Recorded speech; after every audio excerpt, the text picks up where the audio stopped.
Okay, I have a slight confession to make. Sekiro Shadows Die Twice was not my first experience with Souls-likes. Technically, my first Souls-like was Star Wars Jedi Fallen Order, but make no mistake, I played Sekiro soon after, and it was my first true, pure Souls-like experience. Honestly, I think if you want to get into Souls-likes, then Star Wars Jedi Fallen Order is a great place to start. It is the perfect gateway into these games, as you can start on the lowest difficulty, and then with each subsequent playthrough, you can ratchet it up a notch until you beat the game on its hardest difficulty. Once you've done that, you are ready to try out any of the Souls-likes out there.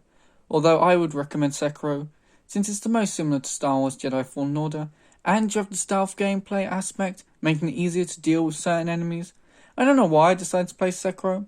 I mean, I bought it and Bloodborne at the same time, but for some reason Sekiro seemed like the more tantalising game. Maybe it was because it was divisive among Souls fans, or the fact that it won Game of the Year that year, or maybe it was because it wasn't set in England. I can just go to the local pub to recreate a boss fight in Bloodborne.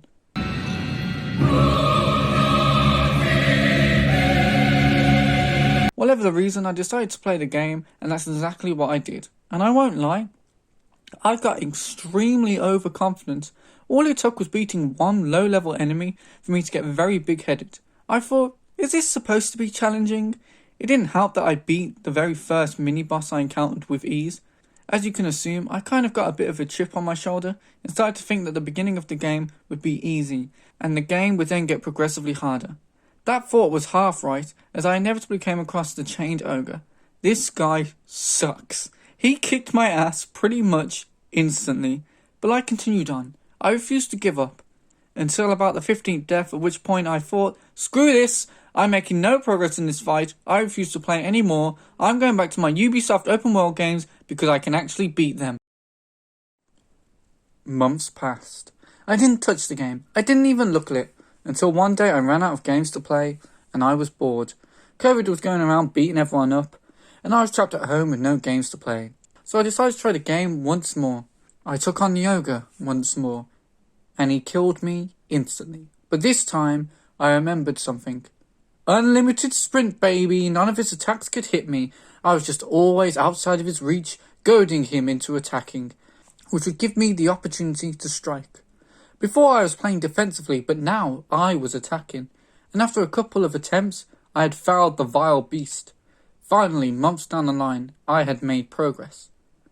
Except, now I realised I had to beat the rest of the game. This time though, I wasn't as cocky. I knew my limitations, but I also knew that every enemy had a weakness that could be exploited. I just had to figure it out, or Google it. Honestly, it was a blast overcoming every enemy in the game, and by the time I reached the final boss, I knew I had just played one of my favourite games of all time.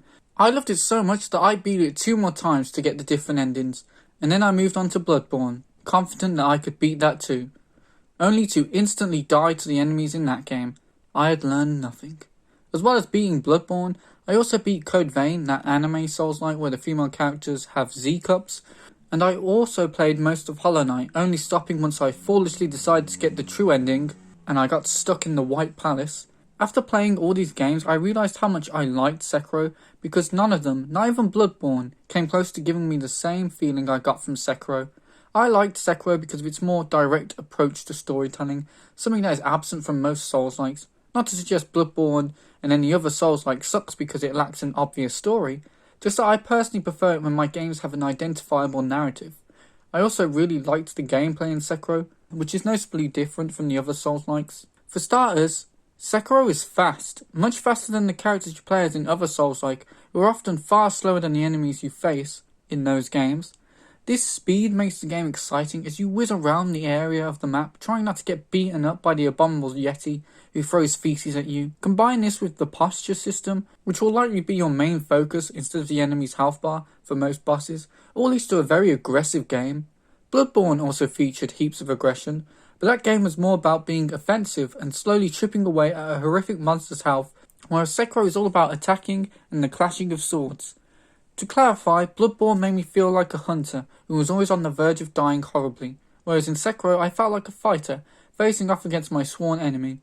Basically, From Software did the perfect job with both games. I just liked Sekiro more, and it was due to a lot of elements missing from the other Souls-likes.